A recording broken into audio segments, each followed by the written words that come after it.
اس آیت کا،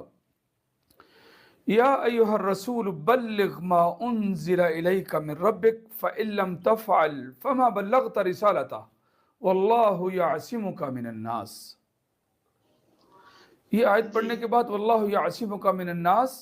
آپ اس آیت کا بیک گراؤنڈ بھی جانتے ہیں، آپ اس آیت کا سبب نزول بھی جانتے ہیں،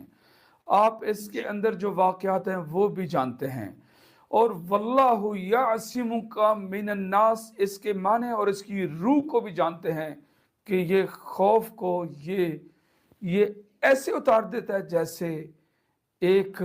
یہ جو کسائی ہے وہ مرغے کی چمڑی کو ایسے دونوں ہاتھوں سے جدا کر دیتا ہے،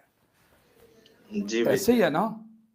جی جی یہ والی جو آیت ہے یہ کثرت سے والدہ پر پڑھیں، پوری آیت پڑھ کے، اور واللہ یعصمک من الناس اس کو تکرار کے ساتھ پڑھیں۔ دنیا کا کوئی خوف نہیں تھا جو اس